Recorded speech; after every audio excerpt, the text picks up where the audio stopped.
Ky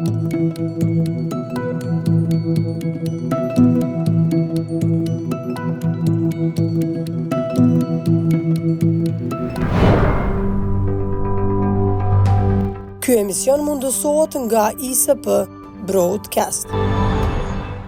Mirëmbrëma shikues të nderuar, mirë se erdhët në televizionin Arbëria. Vetë fakti që festohet lindja kryeheroit kombëtar pas gjatë shekujve tregon figurën dhe personalitetin e Gjergj Kastriutit Skënderbeut, i cili edhe pse në shekuj u mundua të linçohet dhe të harrohet prapë, po merri jehun bëma dhe veprimtaria e tij. Me 6 maj 2025 u mbajt në Institutin Albanologjik të Prishtinës një akademi kushtuar datës së lindjes së Skënderbeut për të diskutuar lidhjen me këtë akademi dhe figurën historike të Gjergj Kastriutit Skënderbeut. Sot jemi të nderuar të kemi historianin Bedri Mohadri. Përshëndetje zoti Mohadri, faleminderit që gjetet kohë të jeni pjesë e televizionit Arbëria. Faleminderit për ftesën zoti Ersen. Keni qenë pjesëmarrës i akademisë së kushtuar ditëlindjes së 620 vjetorit të lindjes së kryeheroit shqiptar Gjergj Kastriutit Skënderbeut. Cilat ishin kumtesat dhe çfarë u trajtua në këtë akademi? Po, ashtu pra. Në Institutin Albanologjik dje është mbajt konferencë shkëndësore kushtuar ditëlindjes së kryeheroit tonë të historisë shqiptare, Gjergj Kastriutit Skënderbeut, dhe me këtë rast janë paraqitur afërsisht 10 përfaqësues apo 10 studiues të cilët kanë debatuar për historinë e Skënderbeut, duke trajtuar aspekte të shumëanshme të historisë së Skënderbeut, nga biografia e Skënderbeut, nga luftrat që ka zhvilluar shteti Skënderbeut dhe populli arbror në atë kohë, politika jashtme e Skënderbeut, pra konferenca synim kishte që ta portretizonte personalitetin historik në dimenzionet e veta të shumëanshme si historike, sociale dhe ushtarake. Çfarë u tha që s'është tha deri më tani për Skënderbeun në këtë akademi? Duhet thënë se akademia është organizuar me organizimin apo iniciativen e disa shoqatave. Pra, konferenca nuk është organizuar nga institutet shkencore, qoftë nga Instituti i Historisë, apo nga Instituti Albanologjik, apo nga Departamenti i Historisë. Pra, është organizuar nga shoqatet. Ne si studius jemi përgjigjë në mënyrë të vullnetshme dhe kemi dashur që këtë datë ta shënojmë në mënyrë sa ma dinjitoze, pra ditëlindjen e kryeheroit Gjergj Kastriutit Skënderbeut, dhe me këtë duhet them që temat ishin referime në pika të përgjithshme mbi historinë e Skënderbeut, vështruar më tepër në kontekstin historik, politik dhe ideologjik, duke trajtuar historinë e Skënderbeut, po duke pas parasysh më tepër trashëgiminë historike që Skënderbeut dhe popullata arbrore në atë kohë ka lënë për historinë, për rrugtimet tona politike historike të mëdhenjshme të popullit shqiptar. E ditë që në rrugtimet e vetë popullit shqiptar ideal dhe frymëzim e ka pas epokën e Skënderbeut, dhe këtë kontest gjitha komteset kishin për qëllim që ta trajtojnë trashëgiminë historike, rëndësinë e trashëgimisë historike të epokës Skënderbeut si uvertyrë e rrugtimeve tona historike politike të kohëve të kaluara dhe sigurisht edhe për aktualitetin e sotshëm, sepse historia mësohet për ta kuptuar të kaluar dhe për të pasur çështje orientuese ndaj të ardhmes. Profesor, është shkruar mjaftueshëm ta themi për Skënderbeun. Si në kontekstin vendor, si edhe në atë jashtëm. A ka mbetur diçka pa u trajtuar lidhur me kohën? Po, ju keni të drejtë figurën e Skënderbeut. Po, keni të drejtë në radhë parë kur theni që figura e Skënderbeut gjithashëm është shkruar dhe nga autorë të huaj, jashtëzakonisht nga autorë të huaj, ka numër të madh të studimeve, ka numër të madh të punimeve, po ka edhe trajtime edhe në fusha që themi edhe artit skenik, kemi edhe siç e dim edhe në art, në muzikë në krijimin e operave të ndryshme, Po ato në për më artistik. tepër, po në artistik, po për më tepër në fushën e skulpturave, pikturës edhe të artit është gjithë përfshirës, sepse motivacioni i epokës Skënderbeu është një motivacion i një rezistence dhe një sakrifice të madhe të një populli për lirinë e vendit. Dhe kjo ka qenë, është bërë një figurë simbolike e trajtimit të historive të kaluara, kuptim të popujve të cilët kanë bërë rezistencë për lirinë e vendit, ka shi luftimeve të mëdha ndaj sulmusve, ndaj pretendime pushtuese të fuqive të mëdha. Pra është një shembull Skënderbeu dhe Arbëria e një populli, s'po themi të vogël, po në krahasim me Perëndin Osmane që ishte krahasimisht e pabarabart, kishte bërë një rezistent, por ka dhe çështje tjetër që liria e vendit nënkupton jo vetëm ndaj Perëndis Osmane, po ndaj gjithë atyre që është cenu liria, po ku desha të them të literatura, edhe literatura vendore është jashtëzakonisht i është kushtuar veprimtarisë historisë së Skënderbeut dhe thuhet që mbi 1000 vepra më tani janë të publikuara në formë të përkthyera, të botuara, vepra, tituj monografike, biografi të shumta, por duhet të thënë që vepra tani vepra parë ose fillestare tani ka është Martin Segoni, është një historian nga Nova Bërda, pastaj është vepra e Marin Barletit. Marin Barleti do thot e ka shkruar në vitin 1510 dhe është ndër veprat më të rëndësishme dhe më bërimore. Më bërimore dhe po më bërimore se Marin Barleti ishte një doktor i shkencave filozofike, pastaj ishte një pjesë edhe bashkëkohunik, ishte më i ri se Skënderbeu, ishte bashkëkohunik i kohës, besa ishte edhe pjesëmarrës në luftën e Shkodrës, pra ishte një personalitet i cili për lirinë e vendit kishte dhënë kontribute të veçanta specifike dhe kjo ka ndikuar gjithsesi te Marin Barleti, po Marin Barleti ka pas parasysh që ta lënë një tablo historike për historinë e epokës Skënderbeut, sepse ta themi edhe motivin, sa i shkrunipi të vetë Don Ferrantes, i thotë që kjo është trashëgimi, me qëllim që kjo është trashëgimi e cila duhet të tregohet brezave, e kishte parasysh se Barleti Shqipëria në atë kohë kishte një shkatrim të madh dhe mund të jetë edhe harruar, po mos kishte iniciativa të tilla, por tani e pyetja juaj shumë e drejtë, a ka mbet diçka pa u trajtuar nga personaliteti dhe epoka Skënderbeut, domethënë kur kundrull raporteve historike politike të kohës, siç qoftë marrëdhënie ndërkombëtare, qoftë të brendshme ekonomike, sociale.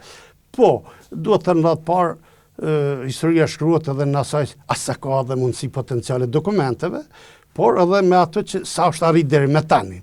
Kjo do të thotë që mund të ketë pjesë tjera që mund të zbuluhet në kësaj dokumenteve të reja, por mund të ketë edhe qasje individuale të shkollave ndryshe metodologjive të reja në trajtimin e figurës së Skënderbeut.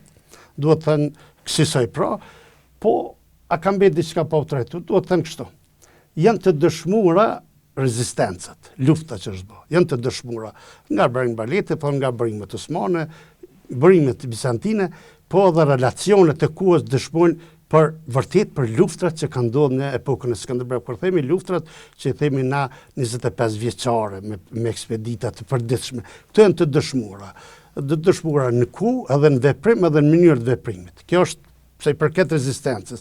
Mund të ketë që ndoshta hiperbolizime që përdoret, sikur që e din letërsi, mund të ketë hiperbolizime në trajtimin e ngjarjeve të tilla historike, siç ndodhen rëndom kronikat, dhe kjo është e kryer. Të marrëdhëniet politike mund të kemi qasje ende të pa dokumentuara për faktin se Skënderbeu kishte kancellari, kishte përfaqësues të vet politik, kishte edhe letra, kishte marrë letra, kishte dërguar letra, por duhet të thënë që po të kishte, sigurisht që do të kishte një arkiv kruja apo qendra ku është shkone shkretit Skënderbeu, ajo nuk ekziston për faktin që ne themi atë që sajt të luftimeve të shumta dhe shkatrimet të mëdha mund të jenë djegur, mund të jetë shkatruar. Pra kemi në referencet e kemi zakonisht për raportet politike, për flas ato që ka vinë nga jashtë, nga Raguza, nga Vatikani, nga Papati, pastaj kemi edhe letërkëmbimet e ndryshme të Skënderbeut.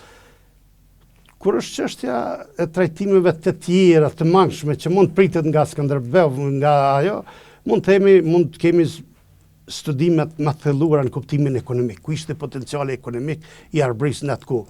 Fjala ekonomike, eksport-import i asaj kohë. Mund të kemi në këtë qasë eksporti dhe importi. A ka pas eksport, kur ka eksport, ka bilans pozitiv tregtar ka.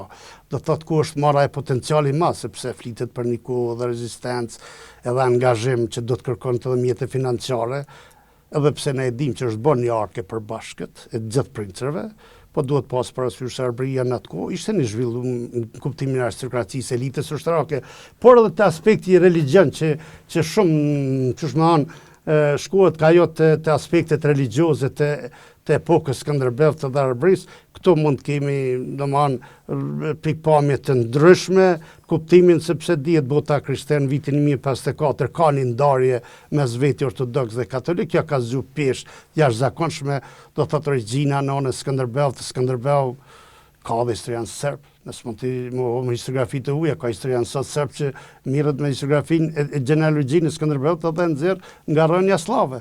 Mirë po, ato jenë demistifikuar, apo jenë kundërshtu fuqishëm nga historia jonë, nga rezultatet, për shembull Frank Bardhi, në vitin 1620, 1633 saktë e ka një libër kushtuar genealogjisë së Skënderbeut, cila përpiqet edhe kundërshton bindshëm, sepse përpiqet një autor serb i Bosnjës që ta merr nga një origjinë slave, po dhe sot ka të tillë që bën përpjekje. Tani mbetet në trajtime të ndryshme, diskutime të ndryshme thuhet ta bëjmë Skënderbeun ashtu si është. Për të trajtimja ka mbet. Gjithmonë historia ka pretenduar që ta bëjë Skënderbeun ashtu si është. Mirë po kuptohet se historia herojt ka pak edhe zmadhan, sepse të tilla është veprimtaria e tillë është, dhe nëse dim pak për historinë e Skënderbeut, për një luftë Skënderbeut, ne duhet ta kuptojmë se ajo luftë është e pakompromisë, e sakrificës së thellë, përfundimtare, dhe meriton ka pak hiperbolizime, sikur që bojnë edhe popull të tjerë dhe të figura të tjera, pra historia e Skënderbeut, trashëgimia e historisë së Skënderbeut është identiteti jonë shqiptar i kohës, se themi evropian. Edhe ishte me Skënderbeut ishim në nivele të barabarta të kohës në nivele politike. Po vlosëm 620 vjetorin e lindjes së Skënderbeut. Por duhet shumë kohë edhe mund ndoshta edhe memorin tonë të lëshojmë bukur thellë, edhe ta kuptojmë kontekstin historiko-vendor, politiko-social të shekullit 15 në të cilin ka vepruar. Cili ishte ky kontekst kohor? Cilat ishin fuqit, sepse ndoshta figura Skënderbeut është më madhështore aty, ku është përballë një superfuqie që ishte në kulmin më të fortë të perandorisë osmane dhe del nga një vend ndoshta i papritur si populli shqiptar. Me drejt i kontest. Në atë kuptim, po si është kontesti i kohës. A del këtu figura, pikërisht këtu figura Skënderbeut nga një njeri, nga një vend shumë i vogël karshi fuqisë për perandorisë osmane. Mirë, kështu, tani kontesti. Arbëria, kur themi Arbëria, populli arbror, në shtrirët e veta, në hapësirët e veta gjeografike, pas rënies së mbretërisë serbe, pa e marrë një paradigmë kështu kohore diet epoka Skënderbeut për ta kuptuar kontestin ekonomik, politik. Pas rënies së mbretërisë së Doshanit, e cila kishte pushtuar, sënduar në një kohë të veten, formuan principatat shqiptare. Ato principata ishin kuptohet në radhë parë në kuadër të një perandorie bizantine siç ishte, sepse principatat në kuptohet një farë, jo një farë, por është një autonomi territoriale administrative që administrohet nga princet e vet, kuptohet në raport me perandorinë. Dhe ndër principatat të shekullit pas gjysmës së shekullit 14, nga vitet 1370, pas ramjes definitive të dinastisë Nemanjeve me betejën e Maricës, krijuan principatet e pavarur që është e Borshajve, që kishte një fuqi jashtëzakonisht e madhe ishin Borshajt. Borshajt kishin arritur ta përshtonin edhe në realitet në kundërshtim me Topiet kishte arritur të shtinte sundimin e vet deri në Dors. E dekterë kishte sundimin e vet deri në Ulqin, deri në Kotor, Paskua. dhe kishte një zhvillim të madh ekonomik në kohën e Principatëve të Ballshave, pas parasysh se Novobrda, Trepça, pastaj themi edhe Principata Dugaxhinëve, Principata Topive. Me këtë duhet të them, elita ushtarake politike ekzistonte në Arbëri. Skënderbeu e trashëgoi Principatën e babait të tij, Gjon Kastrioti, i cili kishte krijuar një principat. E Principati u pushtu nga Osmanët në vitin 1430 me luftra të mëdha. Para se marrë të kjo lufta me Gjon Kastrioti, kemi në luftë me Gjeç Arjanitin, në 1431-1433, luftë jashtëzakonisht të mëdha. Por në këtë kohë, domethënë Perëndia Osmane nuk ishte në kohën sigurisht në Sultan Mehmetin e dytë pushtuesit, nuk ishte në kulmin e fuqisë së vet. Dhe kontesti kur kështu qëndron. Rreziku, do thotë rreziku i Ballkanit në tërësi kërcënohej nga Osmanët, nga Perëndia. Ky është i kontesti. Kontesti tjetër qëndron që Italia, që themi Italia, Venediku, kryesisht Republika e Venedikut, po edhe mbretëria Napolit, Duka i Milanës thirrej atëherë, Republika e Venedikut, Duka i Milanës, edhe mbretëria Napolit, po edhe Vatikani, selia papale që ekzistonte. Kontestin e kishin që gjithsesi vendet bregdetare i kishin të administruara të poshtuar, themi në mënyrë klasike, dhe shfrytëzonin ato potenciale që i jepshin qytetet siç është Durrësi, siç është vende të rëndësishme, për shembull porte të rëndësishme detare që ekzistonin përgjatë Bregdetit. Pra në këtë kontest populli shqiptar, po edhe popullit Ballkan e kishin pasi e rreziku më i rëndë dhe më i paduhur dhe më i rrezikshëm për ashihi Perëndia Osmane, e cila kishte arritur që të pushtonte prej vitit 1306 kur ka kalu në Evropë me Galipolin, pastaj poshtoi Bullgarinë dhe në drejt në vonë kryeqendrën e vet. Filloi pushtimet të mëdha, në 1392 poshtoi Shkupin, pra kishte baza të mëdha ushtarake, ishte një sistem i ri feudal politik i cili ishte jashtëzakonisht i përparajmëtar dhe i avancuar në krahasim me këtë sistemin e pronijve, sistemin bizantin. Ishin edhe më të përgatitur dhe kësaj kontesti i shqiptarëve, arbërve po flas, kontesti ishte rivaliteti i domosdoshëm kundër Perëndisë Osmane, por edhe rivaliteti kundër qyteteve italiane, por me qytetet italiane, me qenë se kërkoi edhe alat dhe bashkëpunim, nuk ishte i tillë sikurse ishte ndaj Perëndisë Osmane. Pra me qytetet italiane dhe ka pas bashkëpunime të mëdha, por ka pas edhe konflikte. Këtë kontesti ishte i tillë që Evropa dhe Ballkani e shihnin permanent fuqinë e Perëndisë Osmane, e cila kishte synim dhe realisht edhe ashtu ndodhi, sa ajo shkoi deri te Vjena, kishte synim për të ardhur në Itali, po për të ardhur në Itali duhet kalonte në detin Mesdhe, detin Adriatik që kishte vështirë për shkak se flota ishte zhvilluar nga më tepër Italia. Thuhet shpesh herë që Skënderbeu ka qenë një lloj stagnimi, një lloj pengese e depërtimit të Perëndërisë Osmane më tej. Ku qëndron kjo vërtet? Po, kjo vërtet në vitin 1460, kur në një letër i shkruani një diplomati italian thotë po të bisha unë, vetë thotë, qytetërimi evropian do ta ndinte. Po të binte rezistenta shqiptare, e imja dhe shqiptarëve, qytetërimi evropian do ta ndinte, e dinte dhe Skënderbeu ishte i vetëdijshëm për këto. Pastaj në vitin 1457 është një ushtar anglez që ka ardhur vullnetërisht me luftë në ushtrinë e Skënderbeut, pas fituar se betejës së Albolenës. Dhe ai thotë Evropa po të binte rezistencë arbrore, po të binte rezistencë arbrore, ai ushtari anglez nuk po thirret. Po të binte rezistencë arbrore, Evropa do të binte.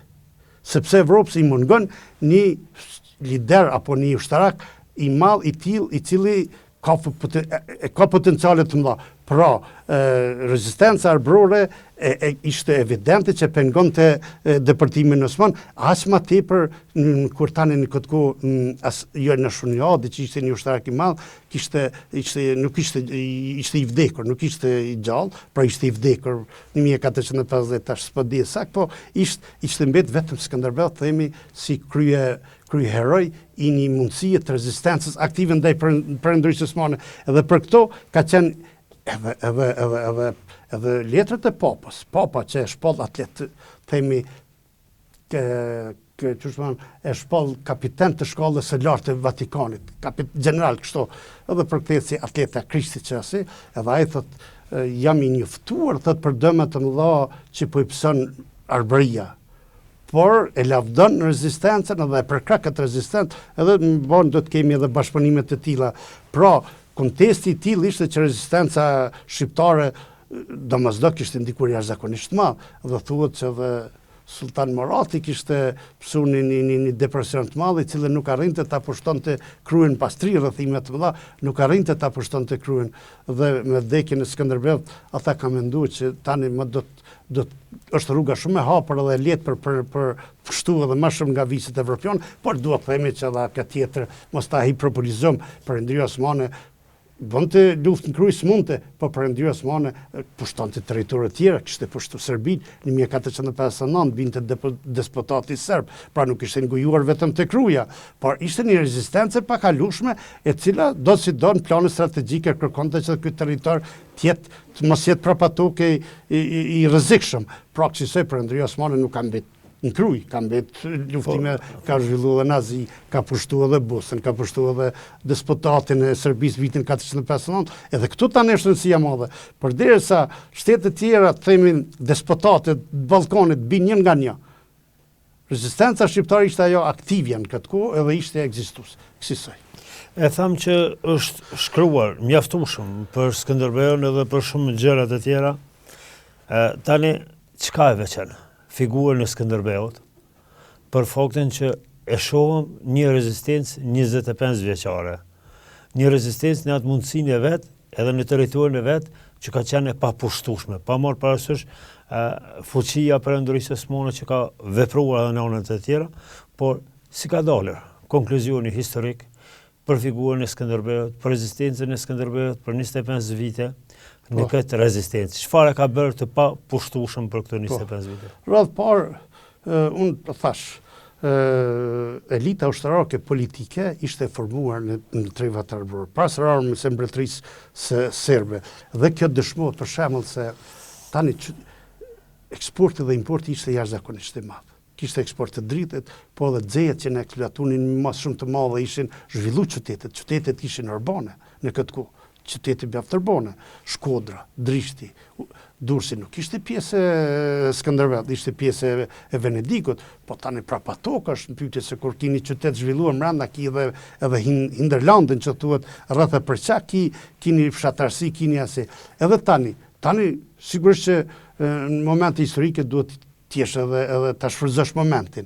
Edhe Skënderbeu, ju e dim që Skënderbeu kishte ardhur si ushtarak i lartë i Perëndisë Osmane. Sanxhak Bey kthehet sepse kishte pa potencialin e vet. Edhe pse e vështruar edhe në këtë kontekst, Skënderbeu kishte pa edhe potencialin e mbretërisë polak-hungareze për ta luftuar Perëndisën Osmane. Kishte pa edhe vullnetin dhe interesimin e shtetëve italiane. Dhe kësaj ai vendos kthehet te principata të arbërt, se principata ishte e poshtuar, po të kthehet në Kruj, ta merr Krujën, fillon aty ku kishte principatën, pra këtë kontekst e kishte vështruar edhe në kuptimin politik se ka një angazhim dhe një mundësi potenciale të përbashkimit të forcave të shumta, themi evropiane, pa evropiane, jo në Austri për tutje, po këne të poshtë, edhe që do të bëhen një rezistencë ndaj Perëndisë Osmane, edhe sigurisht që liderët e mëdhej e kërkojnë lirinë e vendit, lirinë që e kishte pas, kohën e babait. Edhe në këtë kontekst Skënderbeu pra kishte edhe hapa të veta, që mund të numërohen.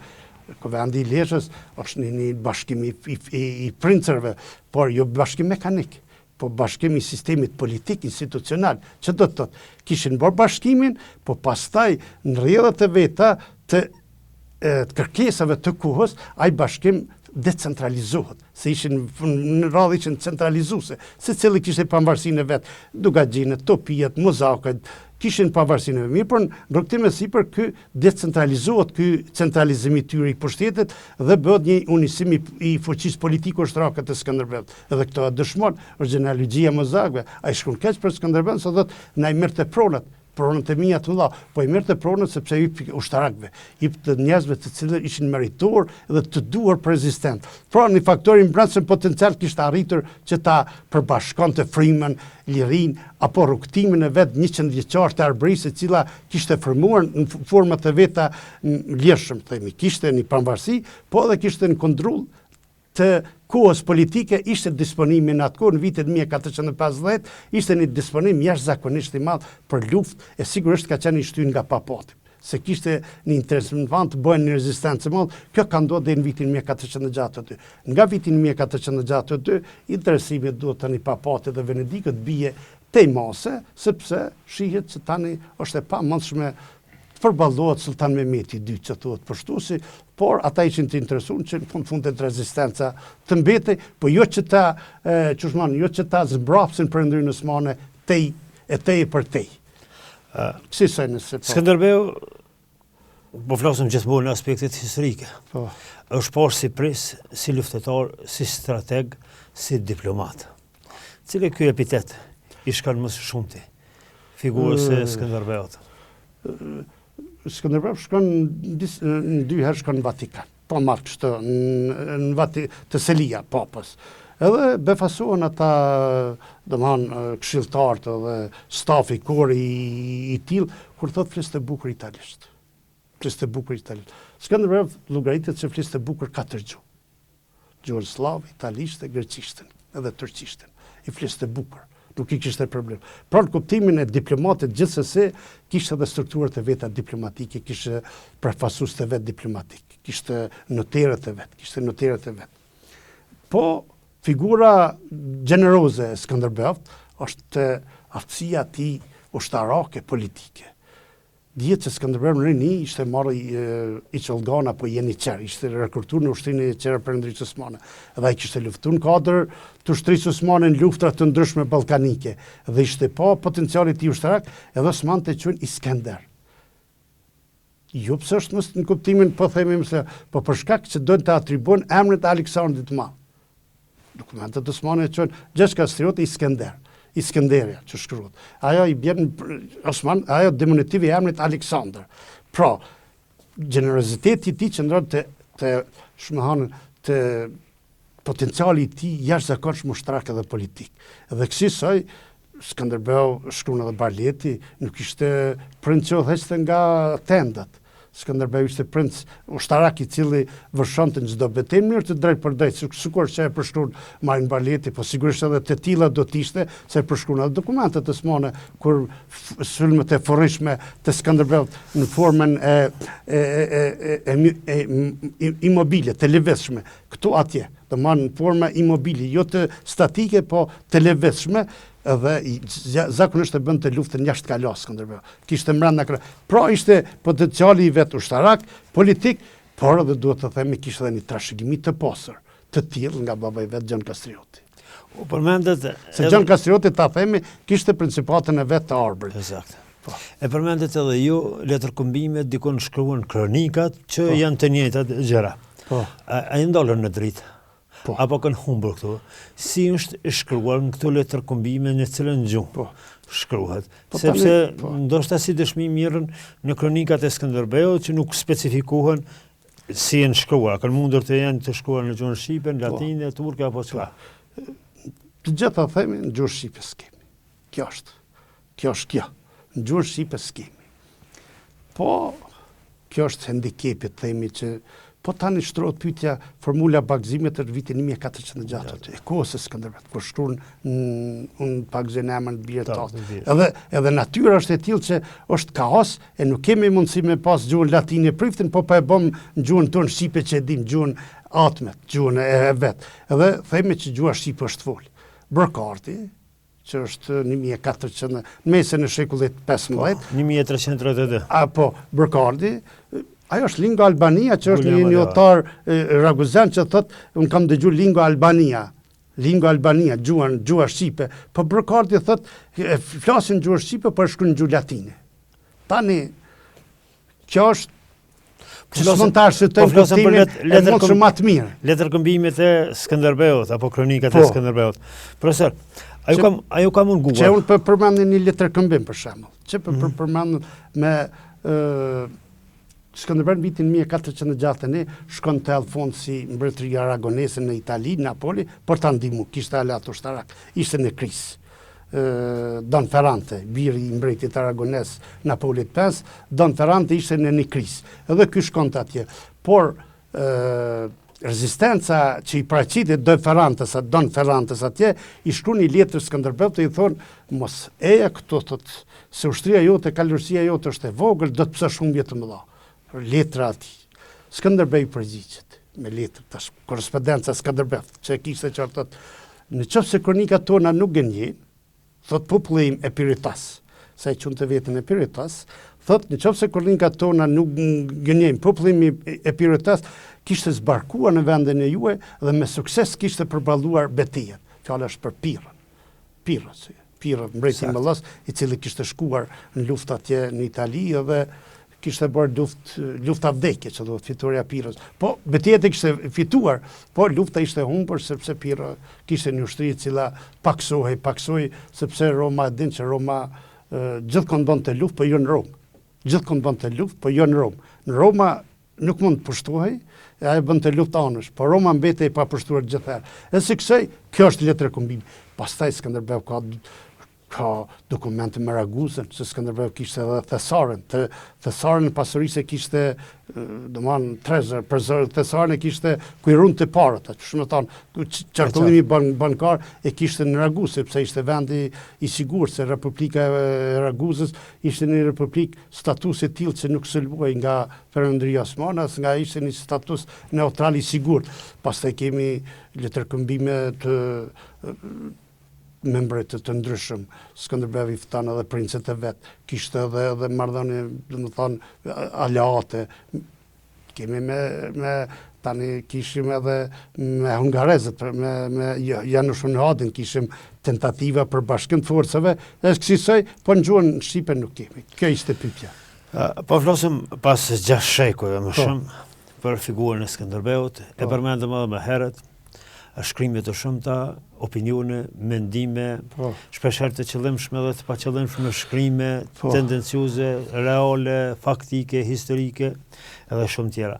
Ajo ders shqiptarëve të krijanin një figurë historike, ajo ka munguar gjatë historisë, edhe çdo gjë tërë potencialin e tyre intelektual, himnizues, ideal, e krijuan dhe e ngritën përmes figurës së Skënderbeut, që edhe tani pas 6 shekuj po flasim, po shkruajmë çdo gjë, edhe po i kthejmë figurës së Skënderbeut. Ai mungoi në kohë një figurë historike popullit shqiptar që e ngriti dhe e lartësoi figurën e Skënderbeut. Po sigurisht që i ka munguar, padyshim që i ka munguar.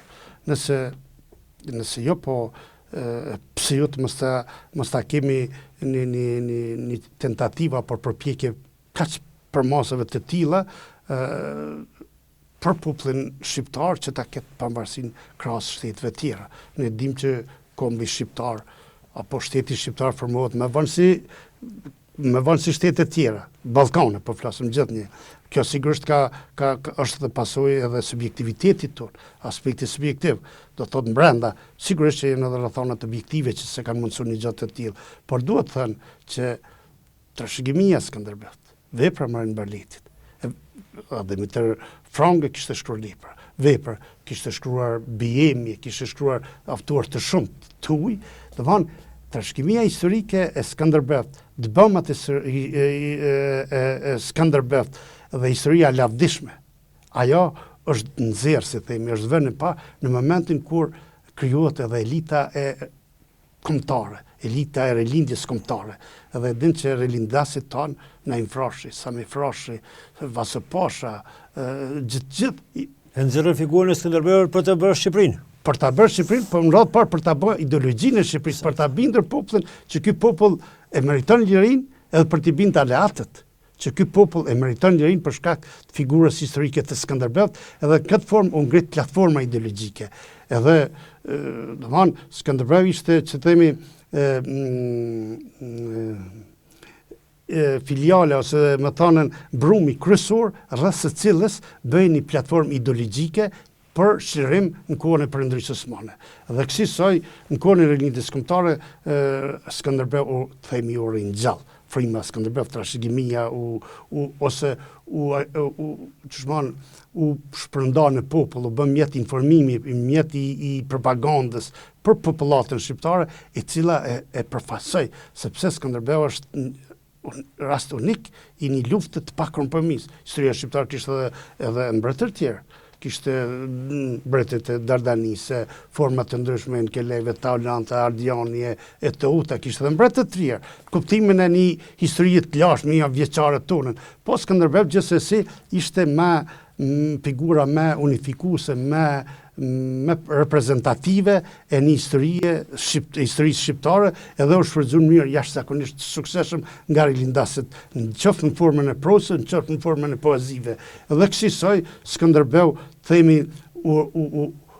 kishte edhe hiperbolizimin në këtë rast, ka edhe hiperbole, ose ka pak zmadhime ndoshta të bëmat e Skënderbeu, për themi se Skënderbeu Perëndrisë Osmane s'ka mujtë me ndalë tërësisht, po ka bërë rezistencë, po rëndësishme që populli shqiptar ka pasën themi organizimin dhe ka pasën synimin që në brenda sistemit të vet politik autokton arbror të funksionojë, të bëj përpjekje plirë. Kjo është e rëndësishme dhe kësaj i ka munguar, por themi që Skënderbeu edhe sot frymon për çështjen shqiptare. Unë dua vetë ta them, në vitin 2006, që di kështu, Kongresi Amerikan nxjerr një rezoluta i Kongresit, jo Senatit, thotë për historinë dhe lavdinë e Skënderbeut.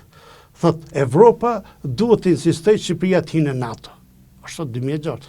Po edhe Kosova ta ketë pavarësinë.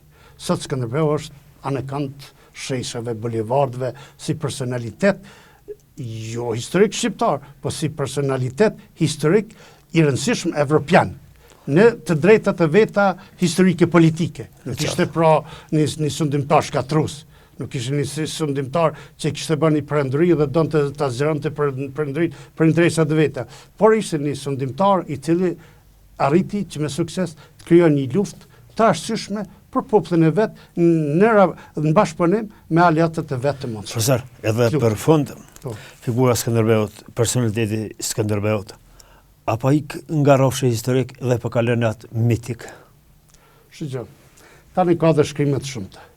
Duhet ta zbresim Skënderbeun, duhet ta zbresim, që po thonë tokë, faktikisht e në tokë është, edhe sot kali që po thonë ta zbresim nga kali, kështu po e shoh. Ata të cilët përpiqen që ta shohin Skënderbeun në mit e kanë në esencë gjallë që Skënderbeu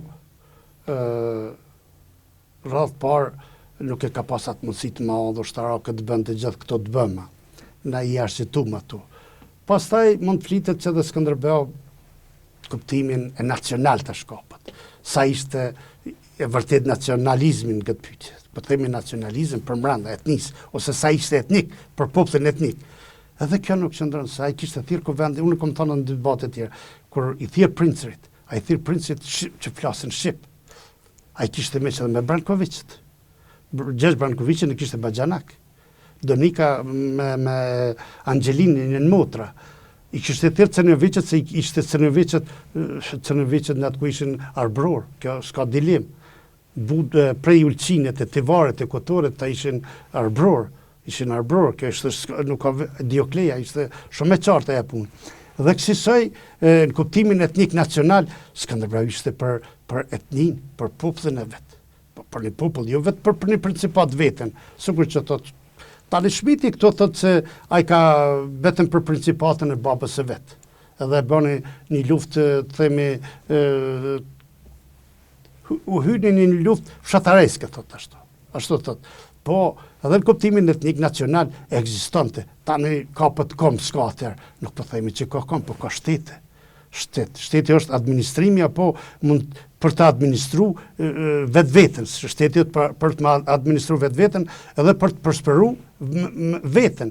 Të jep pjesë e Perëndrisë Osmane. Ne nuk mund të themi që në Perëndrinë Osmane Përndërës ma në ka pështu dhe në ka shkatru jashtëzakonisht shumë, po njëjtet pushtimi ka bërë me popujt tjerë, nuk që ka pas veçantë çështën shqiptare, çështja shqiptare për faktin që ka rezistuar jashtëzakonisht shumë, ka psu dhe më të mëdha. Këto edhe vërtetot, i kemi emigrimet mëdha të njerëzve, dyndjet mëdha të njerëzve që kanë emigruar në Itali. Pra dhe në kuptimin etnik, s'ka pse Skënderbeu të largohet nga nacionalizmi etnik, sepse i ka thirrë princat shqiptar dhe me ta ka luftuar dhe me ta ka arritur ato suksese. Ka një shtrirë të vete geografike, ka qytete të veta, por nuk ishte shtet. Kuptimin në shtet kur ki luftë për çdo vjet, nuk ishte një shtet i konsoliduar, sikur do të mund ta dëshirën e ta kishim. Pra dhe kuptimin etnik, Skënderbeu s'ka si tjetë mit. Tani ka mbrojt për qytetit italianin. Jo se edhe kjo çështje mund të arsyetohet logjikisht. Nuk mundet një popull i fshatarsisë pse pas ka qef Italia e s'po i kuptojnë prapavinë e propagandës italiane, kur atëherë shkrimi dhe leximi ka qenë shkrimi e leximi. Kanë qenë kishët, institucionet, edhe kanë ditë politikën e kohës. Përderisa ka arritur të organizohet në nivel të tillë, kanë ditë edhe politikën e kohës. Edhe s'kishte mujt Skënderbeu të jetë se kur thuhet Skënderbeu ishte për domani një misionar i papës, atëherë del që të tjerë ishin nuk dinin, po ata dinin dhe shkonin dhe përfrasonin autoritetin e Skënderbeu. Pra unë themi Skënderbeu se tani miti, çka është miti? Tani miti në radhë parë kuptimin historik është zmadhim. Por kuptimin letrar është një tregim legjendi, që shkruhet në mënyrë për dukuri të binatyrshme edhe për zmadhime të mëdha. Por kuptimin historik është një miti kur bëhet një shtrembrim historik. Ne për Skënderbeu nuk bëjmë shtrembrim historik. Ne Skënderbeu përpiqem ta arsytojmë frymën edhe epokën e Skënderbeut, ashtu sikur që e referohen dokumentet. Mund të ketë hiperbolizime, por hiperpolizimet janë të natyrave të historisë sotshme, anë kanë edhe vikingët në Angli. Para 2000 vjetë, sa pi bjen ajo, ashtu pi bjen 2000 kusur, se jemi vit. Edhe ata kanë dhënë të veta nga vikingët, edhe ata kanë traditë, po edhe grekët. Kanë panteonin e vet grek, që është këtë mitike. Po ndërtohet historike. Profesor, faleminderit që ishe pjesë e televizionit Arbëria. Faleminderit edhe për jush për ftesën dhe respekt. Faleminderit.